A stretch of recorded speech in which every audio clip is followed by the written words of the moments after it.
This video is brought to you by patreon.com/worsttake. Get access to exclusive live streams and Discord servers, on-screen shoutouts, and early access to some videos when you join now. Help make sure that we can continue to make content like this by supporting the Patreon. Links are in the description down below.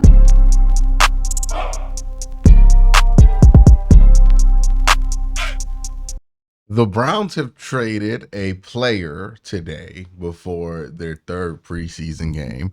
That player's name is Chris Williams. Now, we talked about Chris Williams as being a standout defensive tackle in Browns camp and somebody who is in line to win the Austin Watkins Award. If you don't know, that's the award I give out to the long shot preseason player who's probably not going to make the 53-man roster, but provided the most fun while they're out there. And that's what Chris Williams has done. He's been rewarded with a likely roster spot on the Chicago Bears. The Browns have traded him and a 7th-round pick for a 6th-round pick. So if you're keeping track, the Browns got back a conditional 7th-round pick for getting rid of Cade York, who they're going to cut anyways, and then Chris Williams, who they were probably had on the bubble. They're getting a 6th-round pick back, and they gave up an extra 7th. The Browns have a ton of 6th and 7th-round picks next year. I don't think this will be the last of them maneuvering it. And also, I think the Browns are going to continue to be really flexible with those 6th and 7th-round picks from here until the start of next year's draft. Because we talked about this, the Browns really just don't have a ton of use for a lot of those 6th and 7th-round picks. So they're probably going to be used in trade-ups or different deals on the periphery as we go on, right? This might be a trade for a replacement player eventually, right? If you get a level of injuries during the year. Those 6th and 7th-round picks are useful for moves like that during the season. Also, the 6th and 7th-round picks are good for trading up in like the second, well, not the second round, the 3rd or 4th round. So you can use those picks that way. A lot of different ways they can use it. I am fine with this trade. I wonder if this means that Siaki Ika is going to make the final roster, or maybe Juwan Briggs is going to make the final roster, or another possibility is that the Browns just keep 5 defensive tackles, which is likely, right? Like they might have made this move getting rid of Chris Williams because they want to keep DTR on the final 53. And that means keeping 3 quarterbacks, which means you have to drop 1 from some position group. And they determined, okay, somebody wants Chris Williams. We'll get rid of him. So he was already on the bubble. We'll get a 6th-round pick back for him, which is a player later. And then you could keep DTR on the roster, and that's how you work your 53-man math on that.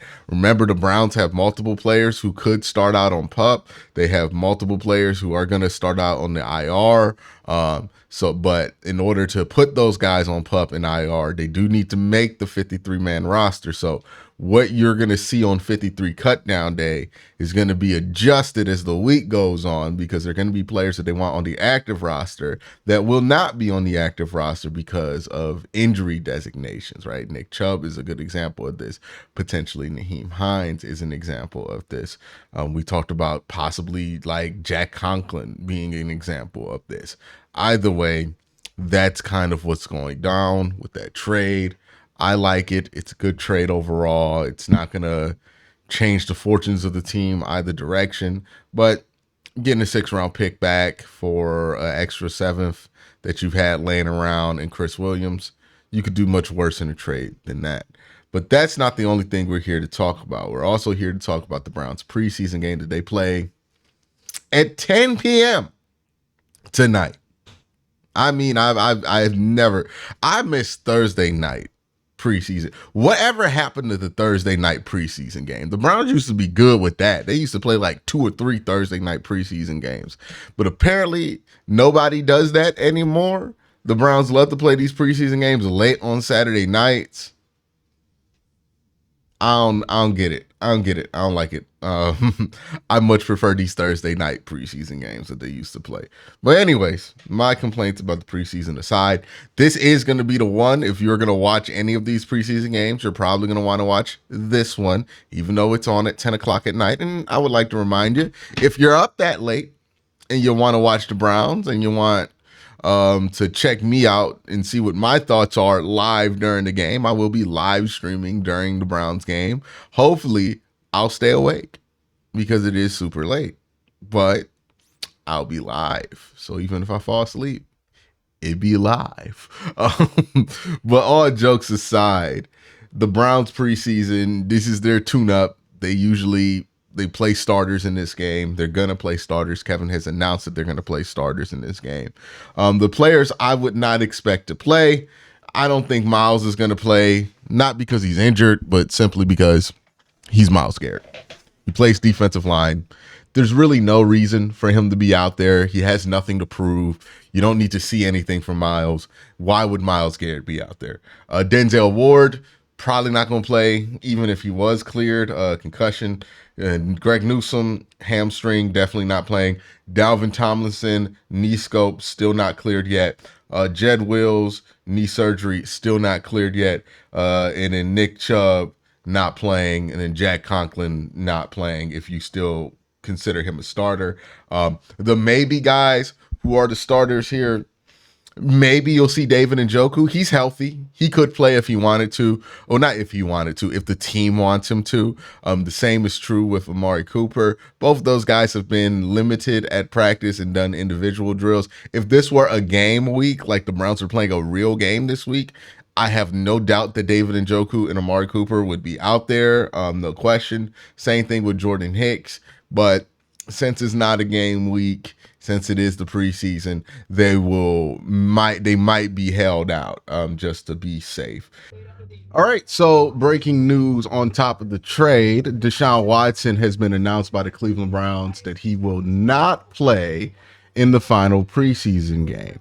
The official release from the team says Watson was then limited in practice on Wednesday due to general arm soreness, but head coach Kevin Stefanski said Watson was feeling fine. He rested in the later portion of practice. Then, during Thursday's practice before the Browns traveled to Seattle, Watson resumed throwing and looked to take his normal complement of reps with the first team. The Browns will wrap up the preseason as they host the Cowboys September 8th.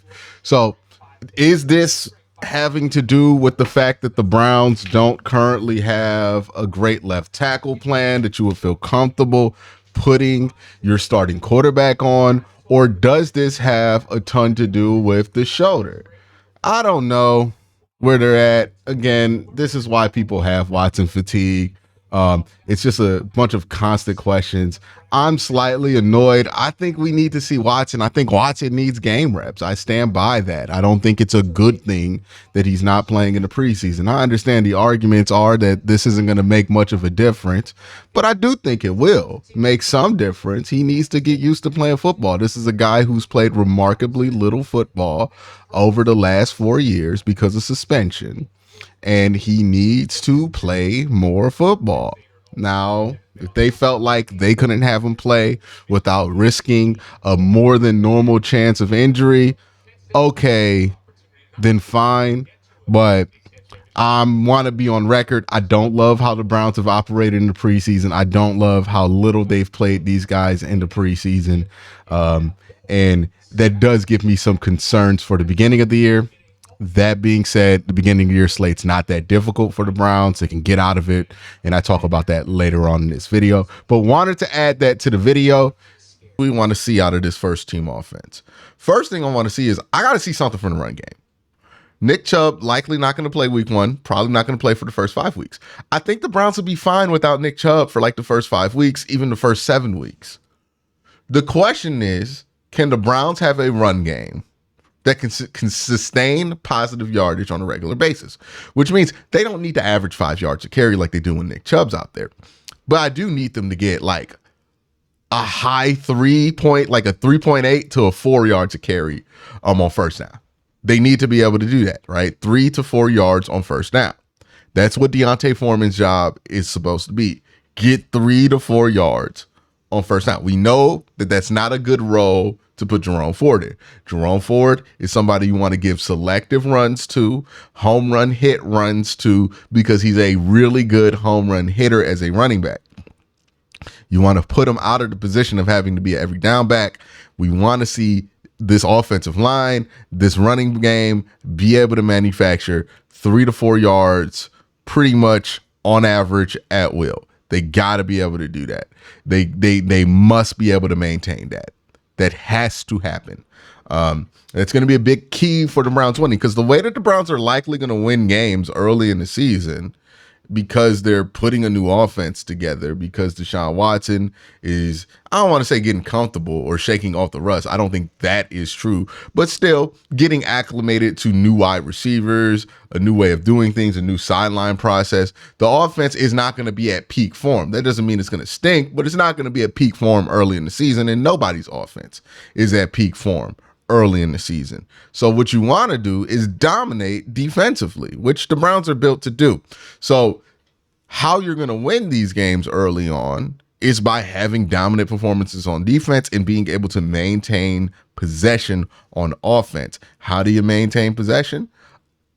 A lot of runs, right? Being able to run the ball consistently on first down, which opens up your passing game and allows you to just dominate time of possession. This is going to be a real big key to everything, right? The Browns can do that. They can get 3 to 4 yards from run. The defense is what we expect the defense to be. I expect them, even if the offense starts out slow, which, again, they might not start out slow. Like, Deshaun Watson is going to something that he's very comfortable with. So it's not 100% that they're going to start out slow. But even if the offense takes a while, even if Jed starts slow because he's missed so much practice, and it takes like 4 weeks for him to get back to his normal self or something like that, even if you get a slow start because of something going wrong with the offensive line or something going wrong with wherever, you still want to be able to win these games. And the way the Browns are going to win these games, dominating time possession, and that's going to be run game heavy. So you want to see the Browns do that. If they're able to do that with this defense, they will win most of the games they play early in the year. I'm pretty confident in that. But that's not something that you want to see, so you feel good about it. If Watson plays, I'm not going to be super hyper focused on what the results look like for Watson in this one. But one of the things I do want to watch is, like, where are his pocket mechanics? Like, what's the baseline for his pocket mechanics? When he was in Houston, Deshaun Watson, I don't want to say had terrible pocket mechanics, but he had pocket mechanics that tended to be a little bit sloppy, which meant that he would blow his def and make his tackles' life harder. Like, he had Laramie Tunsil for a while there in Houston, still got sacked a ton. That's partly because Deshaun Watson just didn't do a good job of avoiding situations where he blows an angle for a tackle. Is he better at that kind of stuff? Is he going to be more complimentary to his tackles? Is he going to give them better angles so that they can block for him a little bit longer? Like, these small adjustments that Deshaun Watson can make to his game are going to mean everything. I think he showed that he was doing a better job of this at some points last year, but it was such a small sample that I can't definitively say that he got better at it. That's what I want to watch this if he goes out there today, is some of the pocket mechanic stuff with him. The results are going to be the results. I'm not really too hyper focused on him. I'm pretty sure he's going to make a throw that looks pretty nice. I'm pretty sure he's going to make a throw that makes people get mad on Twitter or whatever. He misses something. There's going to be something for everybody to pull whatever they want about Deshaun Watson. I'm pretty much used to it at this point. People are going to run to whatever conclusion they can run to until he does something that makes it obvious that he's either good or obvious that he's either bad. Either way, it is what it is. Jerry Jeudy's evaluation for me is probably going to happen mainly on film, because I want to see separation, willingness to block, all those things that you're not going to be able to see on the television broadcast. But if he does get some targets in this game, I want to see him catch through some contact. That's the biggest hole in Jerry Jeudy's game. He's not the most consistent catcher of the football when he gets contacted. When he's not contacted, he's a good catcher of the football. You should be.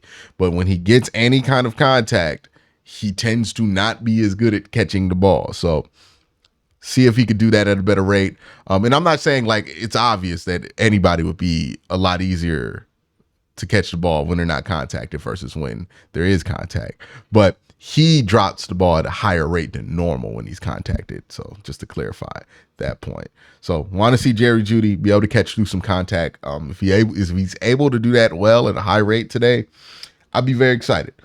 Defense, some of the things, need to see consistent pressure from the defensive line. So much about what this team wants to do is pressure oriented. I understand it's always going to be easier when Myles Garrett is out there, but I want to see what y'all got without Myles Garrett. So I need to see consistent pressure from this defensive line.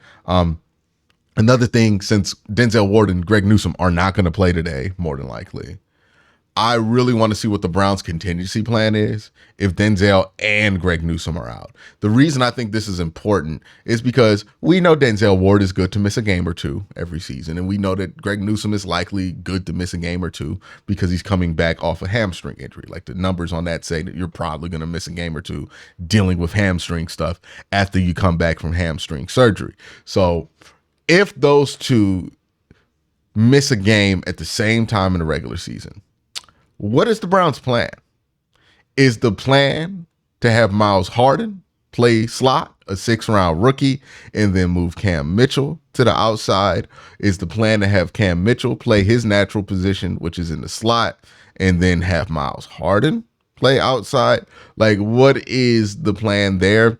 I tend to think it'll be Cam Mitchell on the outside, and then you would have Grant take care of a lot of slot responsibilities, and then Miles Harden would technically be the slot corner too, but he would just be on the field less. You would just play Grant Delpit more snaps.